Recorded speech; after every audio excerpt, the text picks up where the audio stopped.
Double murder కేసులో చనిపోయిన వాళ్ళు, చంపిన వాళ్ళు ఇద్దరూ టీడీపీ వారేనని మాజీ మంత్రి కాకాని గోవర్ధన్ రెడ్డి పేర్కొన్నారు.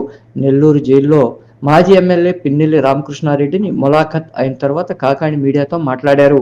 పరిపాలన పట్ల పట్టు కోల్పోయిన చంద్రబాబు పార్టీ పరంగా కూడా పట్టు కోల్పోవడంతో ఈ డైవర్షన్ పాలిటిక్స్ చేస్తున్నారని ఆరోపించారు.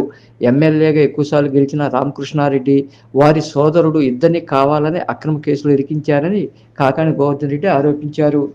మొన్న జరిగినటువంటి మర్డర్ కేసులో ఉన్నటువంటి వ్యక్తులు ఇద్దరు తెలుగుదేశం పార్టీకి సంబంధించినటువంటి వాళ్ళు, చంపినటువంటి వ్యక్తులు, చనిపోయినటువంటి వ్యక్తులు ఇద్దరు తెలుగుదేశం పార్టీకి సంబంధించినటువంటి వ్యక్తులు.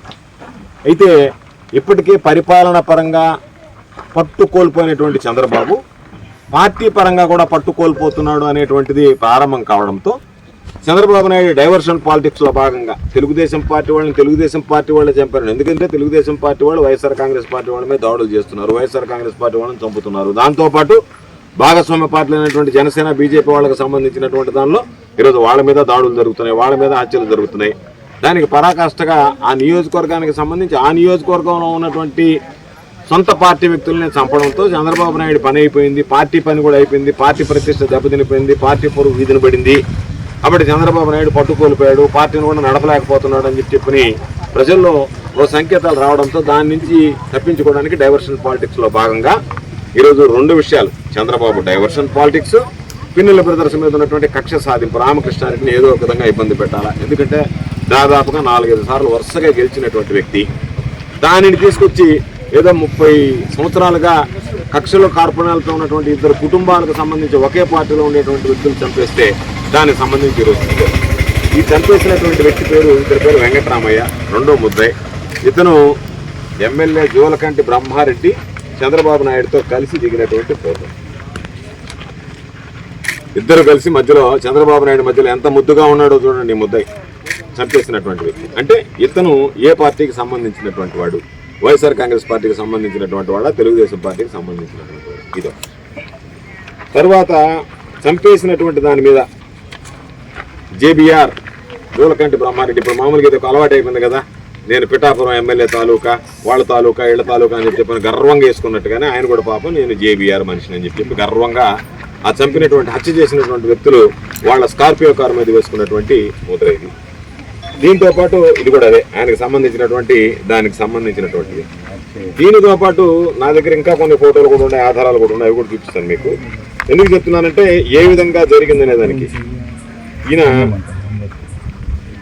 ఆ చంపినటువంటి కారుకి సంబంధించి పాపం ఓపెన్ చేసినటువంటి ఫోటో ఎమ్మెల్యే గారు జోలకంటి బ్రహ్మారెడ్డి ఏ కారులో అయితే చంపేశారో ముద్దాయిడు వెళ్ళి ఆ స్కార్పియోని దానిని ప్రారంభించాడు పాపం ఆయన వాళ్ళ తరఫున. ఇది ఆ కారు, ఇదే కారు ఆయన ప్రారంభించిన కారులోనే ముద్దాయిలు వెళ్ళి హత్య చేయడం జరిగింది.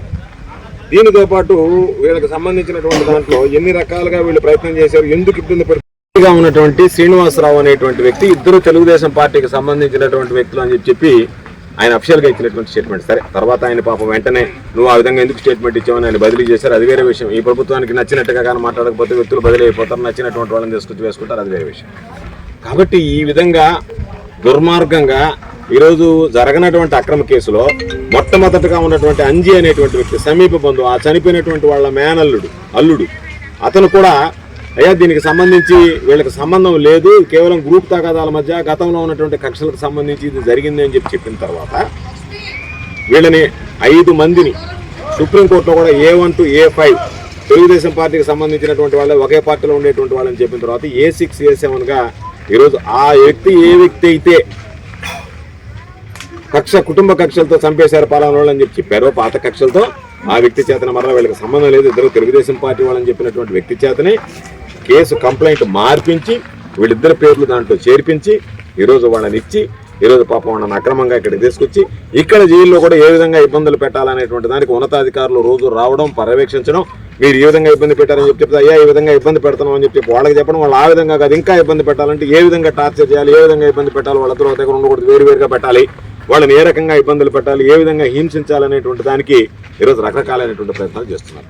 ఇది అత్యంత దౌర్భాగ్యం. మీరు మానసికంగా, శారీరకంగా పాపం ఆ కుటుంబాలు ఈరోజు దాదాపుగా రామకృష్ణారెడ్డిని చూస్తే మాకే కాళ్ళమ్మడి నీళ్ళు వచ్చాయి. జగన్మోహన్ రెడ్డి గారు కూడా పాపం భావోద్వేగానికి గురైనటువంటి పరిస్థితి. అంటే చెయ్యనటువంటి తప్పుకి ఈ సమాజంలో పాపం శిక్షపడి జైలుకి వెళితే ఎవ్వరం కూడా ఏమీ చేయలేకపోతున్నామే, ఇంత దారుణమైనటువంటి పరిస్థితులు, ఇంత దారుణమైనటువంటి సంఘటనలు ఏ రోజు లేవు అనేటువంటివి ప్రతి ఒక్కడిని ఆ పార్టీ ఈ పార్టీని కాకుండా తెలుగుదేశం పార్టీకి సంబంధించినటువంటి తెలుగుదేశం పార్టీ శ్రేణులు కూడా ఈరోజు ఆవేదనకి గురయ్యేటువంటి పరిస్థితి ఏర్పడింది.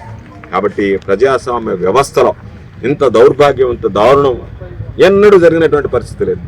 ఏ విధంగా ఈరోజు పిన్నెల్లి రామకృష్ణారెడ్డి మీద కక్ష సాధింపులంటే, పిన్నెల్లి రామకృష్ణారెడ్డి నేను లొంగిపోతాను అని చెప్పి వాళ్ళిద్దరు వెంకటరామరెడ్డి రామకృష్ణారెడ్డి లొంగిపోవడానికి వెళ్తామంటే ఆ రోజు ఇద్దరు ర్యాలీ చేస్తారు. ఆ ర్యాలీకి జనం వస్తారు. జనం రాకూడదు, జనం వస్తే ఈ ప్రభుత్వాన్ని చీకొడతారు, ఈ ప్రభుత్వం మీద వ్యతిరేకత భావం ఏర్పడుతుంది ప్రజల్లో, ఇంతమంది జనం వచ్చారని చెప్పి వాళ్ళని హింసించి లాస్ట్కి చివరికి వాళ్ళని తీసుకెళ్ళడం ఎంత దౌర్భాగ్యం అంటే, నేను హైదరాబాద్కి వెళ్తే నా లొకేషన్ ఎక్కడుండారనేటువంటిది నేను హైదరాబాద్కి వెళ్ళేటప్పుడు నెల్లూరు పోలీసు చూస్తే అది దారిలో పోతూ ట్రైన్లో తెనాలని చూపిస్తే తెనాలి పోలీస్ స్టేషన్లో నేను ఎక్కడ తెనాల్లో దిగి